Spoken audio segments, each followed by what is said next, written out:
Welcome to big ballot. నేను Soumya. National election politics లో interesting news తో మీ ముందుకు వచ్చేసింది బిగ్ బ్యాలెట్. ముందుగా హెడ్లైన్స్ చూద్దాం. హామీలతో ఊదరగొడుతున్న మేనిఫెస్టోలు, జనం కోరుకునేదొకటి, పార్టీలు చెప్పేదొకటి.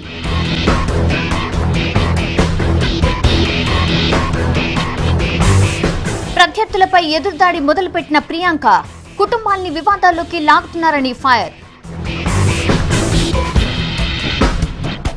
ఎన్నికల ఆట ఆడుతున్న క్రీడాకారులు, పాయింట్లకు బదులు ఓట్లు వేటాడే పని.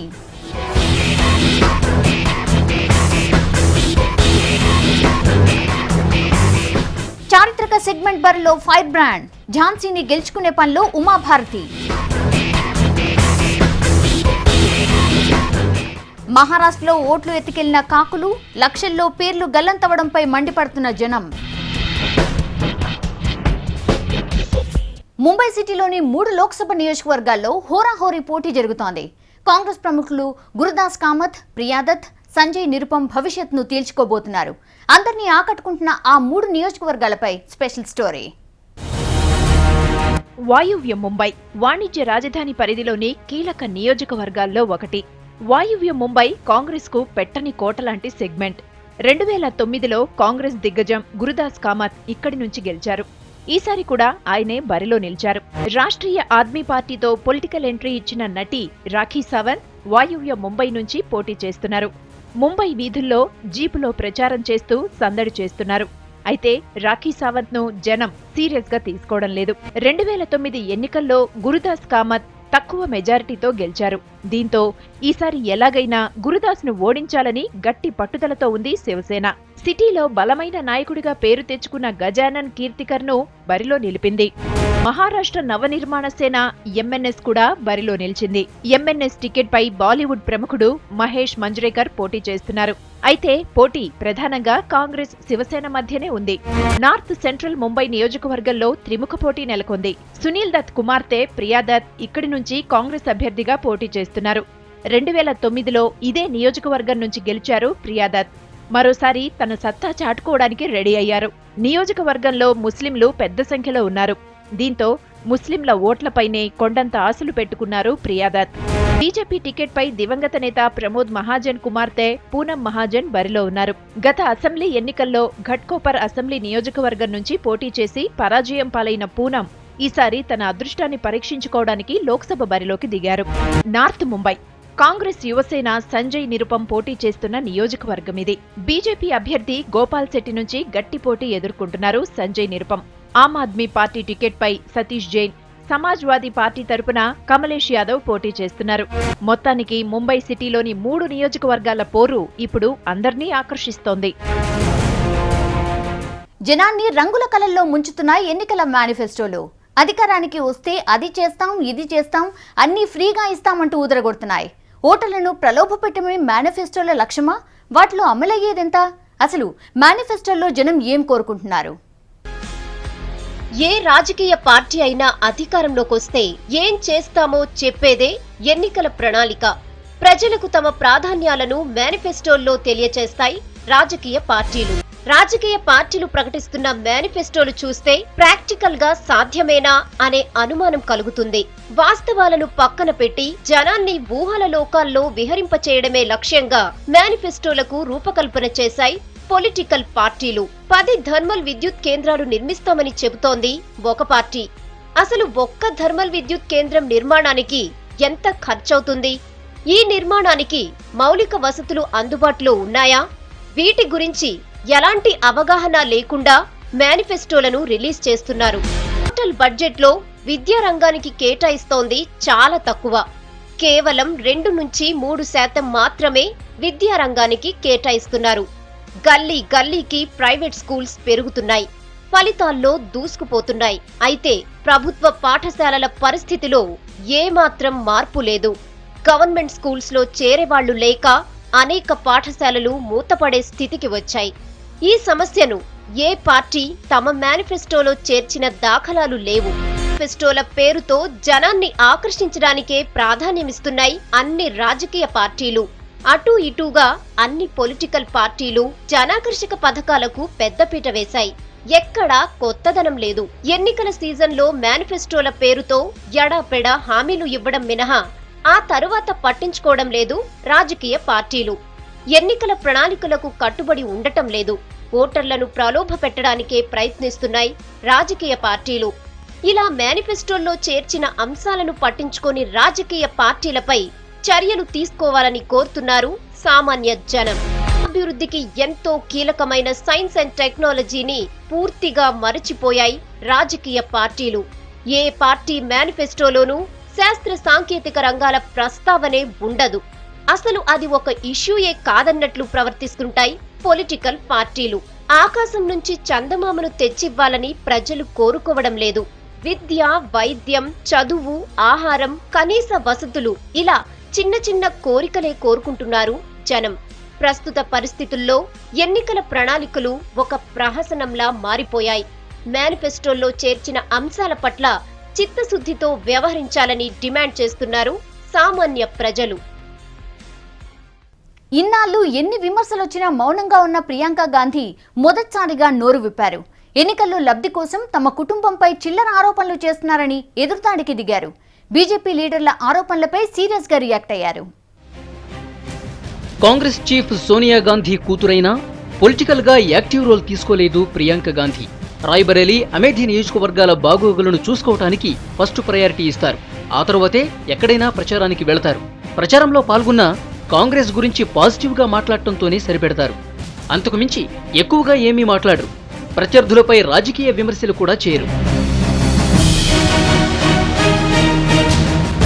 రాబర్ట్ వాద్రా భూకుంభకోణాలకు పాల్పడ్డారని బీజేపీ నాయకులు అల్లరల్లరి చేస్తుండటంతో ఇక లాభం లేదనుకుని రంగంలోకి దిగారు. రాయ్బరేలీలో ప్రచారం సందర్భంగా బీజేపీ నాయకులపై మండిపడ్డారు. ఎన్నికల్లో లబ్ధి కోసమే తన భర్త వాద్రాపై బురద చల్లుతున్నారని బీజేపీ లీడర్స్ పై ఎదురుదాడికి దిగారు. బీజేపీ నాయకుల విమర్శలను చిల్లర మాటలుగా తీసిపారేశారు. అభివృద్ధిలో కాంగ్రెస్ తో పోటీ పడలేని బీజేపీ అబద్ధాలనే ఆశ్రయిస్తోందని మండిపడ్డారు ప్రియాంక. రాయ్బరేలీ, అమేఠీ నియోజకవర్గాల్లో జరిగిన అభివృద్ధి నుంచి ప్రజల దృష్టిని మళ్లించడానికే తన భర్త వాద్రాపై భూముల ఆరోపణలు చేస్తున్నారని బీజేపీపై ఎదురుదాడికి దిగారు. త్యాగాలకు మారుపేరైన గాంధీ ఫ్యామిలీపై లేనిపోని ఆరోపణలు చేస్తే సహించేది లేదని తెగేసి చెప్పారు. ఇప్పటికైనా వాద్రాపై తప్పుడు ఆరోపణలు మానుకోవాలన్నారు ప్రియాంక.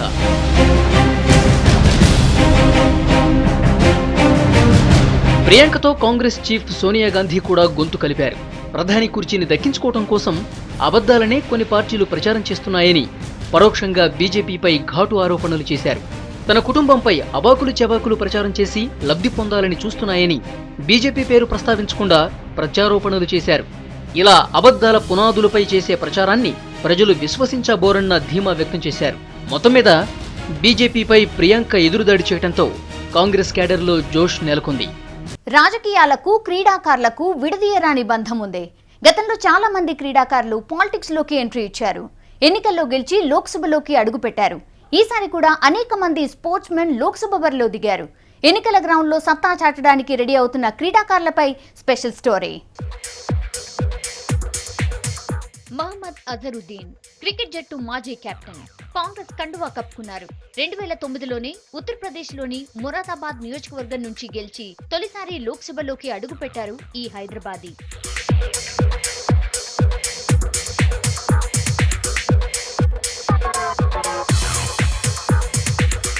మొరాదాబాద్ లో ఈసారి పరిస్థితి బాగాలేదన్న సంగతి గ్రహించినట్టున్నారు అజహర్ భాయ్. ముందు చూపుతో రాజస్థాన్ కు షిఫ్ట్ అయ్యారు. టోంక్ సవాయ్ మాధోపూర్ నియోజకవర్గం నుంచి బరిలో నిలిచారు. బీజేపీ అభ్యర్థి సుఖ్బీర్ సింగ్ జౌన్పురియా నుంచి తీవ్ర పోటీ ఎదుర్కొంటున్నారు.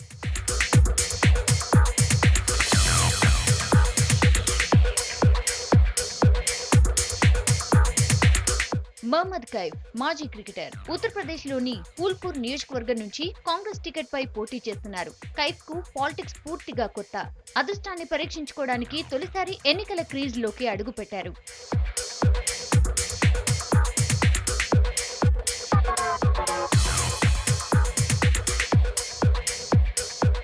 జైపూర్ రూరల్ రాజస్థాన్లోని కీలక నియోజకవర్గాల్లో ఒకటి. ఒలింపియన్ రాజ్యవర్ధన్ సింగ్ రాథోడ్ పోటీ చేయడంతో జైపూర్ రూరల్ ఒక్కసారిగా దేశం దృష్టిని ఆకర్షించింది. రాథోడ్ అంత అల్లాటప్ప వ్యక్తి కాదు. 2004 ఒలింపిక్స్ లో షూటింగ్ విభాగంలో రజత పథకం గెలుచుకున్న వీరుడు. ప్రస్తుతం జైపూర్ నియోజకవర్గం నుంచి బీజేపీ అభ్యర్థిగా పోటీ చేస్తున్నారు. హాకీ ఆటగాడు దిలీప్ టర్కీ ఒడిశా నుంచి పోటీ చేస్తున్నారు. సుందర్గఢ్ నియోజకవర్గం నుంచి బిజు జనతాదళ్ అభ్యర్థిగా బరిలో ఉన్నారు. దిలీప్ టర్కీ ప్రస్తుతం బీజేడీ తరఫున రాజ్యసభ ఎంపీగా ఉన్నారు. తొలిసారి లోక్సభ ఎన్నికల గోదాలో దిగారు.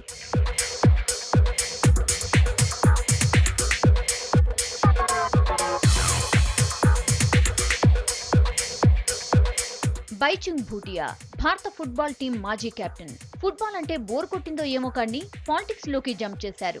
డార్జిలింగ్ నుంచి తృణమూల్ కాంగ్రెస్ అభ్యర్థిగా పోటీ చేస్తున్నారు. ఎన్నికల గోల్ కొట్టడానికి ఉబలాట పడుతున్నారు.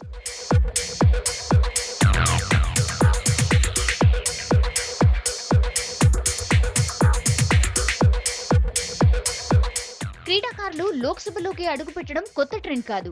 తొలి లోక్సభకు 2 అంతర్జాతీయ ఆటగాళ్లు జైపాల్ సింగ్, కర్ణీత్ సింగ్ ఎన్నికయ్యారు. మొత్తానికి క్రీడాకారులు ఎన్నికల మైదానంలోనూ సత్తా చాటుతున్నారు. హిందుత్వ నినాదాన్ని భుజాన మోసారామే. రామజన్మభూమి ఇష్యూ దేశాన్ని ఊపేసిన రోజుల్లో ఆమెపై నమోదైన కేసులు అన్నీ ఇన్ని కావు. ఓ రాష్ట్రానికి ముఖ్యమంత్రి అయ్యారు. ఇప్పుడు లోక్సభ బరిలో అదృష్టాన్ని పరీక్షించుకుంటున్నారు. ఇంతకీ ఎవరామే? మీరే చూడండి.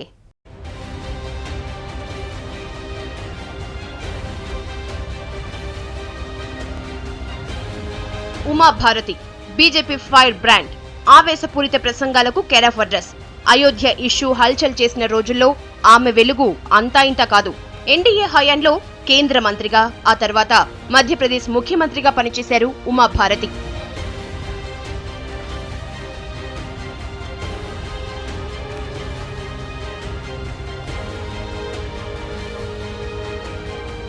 కొద్ది కాలం పొలిటికల్ గా సైలెంట్ అయిన ఉమాభారతి మళ్లీ యాక్టివ్ అయ్యారు. పొలిటికల్ గా పుంజుకున్నారు. ఈసారి లోక్సభ ఎన్నికల్లో ఉత్తరప్రదేశ్ ఝాన్సీ నియోజకవర్గం నుంచి పోటీ చేస్తున్నారు.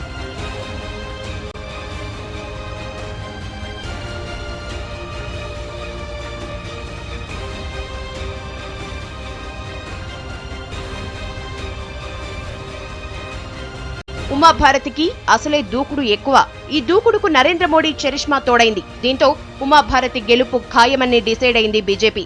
మెజారిటీ లెక్కల్లో మునిగిపోయారు బీజేపీ నాయకులు. అయితే రూట్ లెవెల్లో పరిస్థితి డిఫరెంట్ గా ఉంది.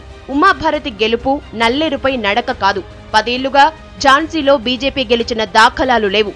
2004లో ఝాన్సీ సెగ్మెంట్ ను సమాజ్వాదీ పార్టీ గెలుచుకుంది. 2009లో కాంగ్రెస్ పార్టీ కైవసం చేసుకుంది. ప్రదీప్ కుమార్ జైన్ ఇక్కడి నుంచి గెలిచారు. ఝాన్సీలో హిందుత్వ హవా కంటే సామాజిక వర్గాల సమీకరణాలే గెలుపోటముల్ని ఇన్ఫ్లుయెన్స్ చేస్తాయి.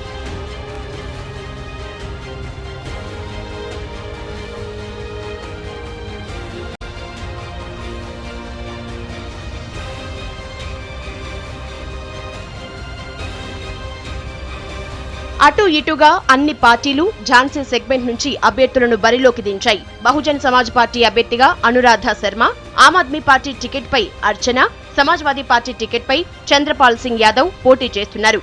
ఎంతమంది బరిలో ఉన్నా బీజేపీ, కాంగ్రెస్ మధ్యనే ప్రధాన పోటీ నెలకొంది.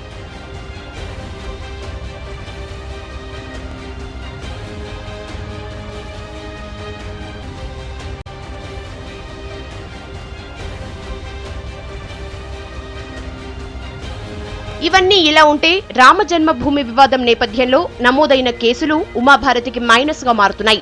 రామజన్మభూమి వివాదంలో దాఖలైన ఎఫ్ఐఆర్ లో తన పేరు కూడా ఉందని అధికారులకు సమర్పించిన అఫిడవిట్ లో స్పష్టం చేశారు ఉమాభారతి.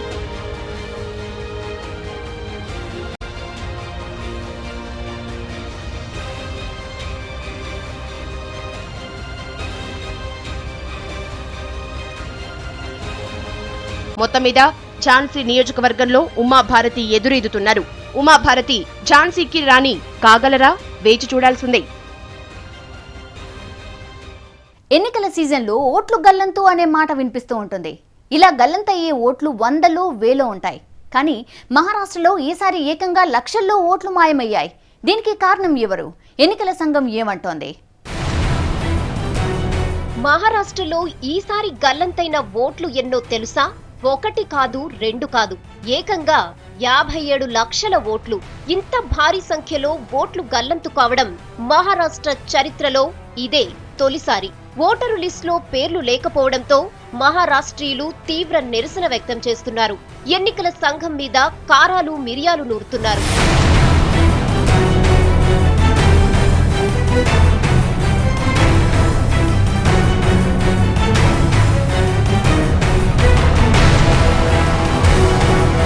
పూణే ప్రాంతంలో ఇలా లిస్ట్ నుంచి పేర్లు గల్లంతైన వాళ్లు వేలాది మంది ఉన్నారు. దీంతో పూణే వాసులు పెద్ద ఎత్తున ఆందోళనలకు దిగారు.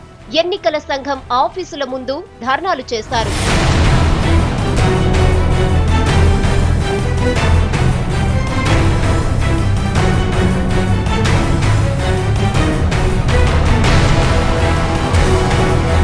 అయితే జాబితాలో పేర్లు లేకపోవడం తమ తప్పు కాదని వివరణ ఇస్తున్నారు ఎన్నికల సంఘం అధికారులు. ఓటర్ లిస్టులో పేరు నమోదు చేసుకోవాలని పెద్ద ఎత్తున ప్రచారం చేశామన్నారు. అయినా అవగాహన లేకపోవడం వల్లనో లేక మరో కారణం వల్లనో మహారాష్ట్రలోని చాలా ప్రాంతాల్లో చాలా మంది పేర్లు నమోదు చేయించుకోలేదన్నారు. పోలింగ్ ప్రక్రియ పూర్తి కావస్తున్న ఈ సమయంలో జాబితాలో కొత్తగా పేర్లు ఎంటర్ చేయడం సాధ్యం కాదంటూ చేతులెత్తేస్తున్నారు.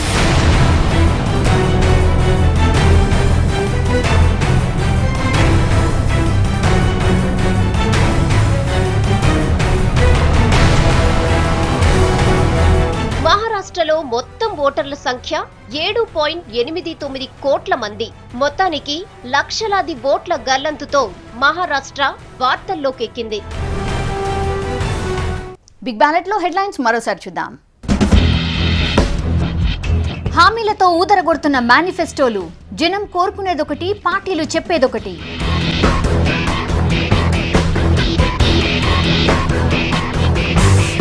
ప్రత్యర్థులపై ఎదురుదాడి మొదలుపెట్టిన ప్రియాంక. కుటుంబాల్ని వివాదాల్లోకి లాగుతున్నారని ఫైర్.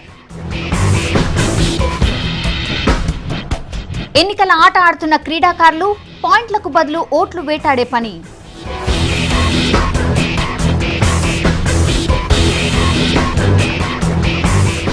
చారిత్రక సెగ్మెంట్ బరిలో ఫైర్ బ్రాండ్. ఝాన్సీని గెలుచుకునే పనిలో ఉమాభారతి. మహారాష్ట్రలో ఓట్లు ఎత్తుకెళ్లిన కాకులు. లక్షల్లో పేర్లు గల్లంతవడంపై మండిపడుతున్న జనం. ఇది వాటి big ballot. Stay tune to V6 news as it is.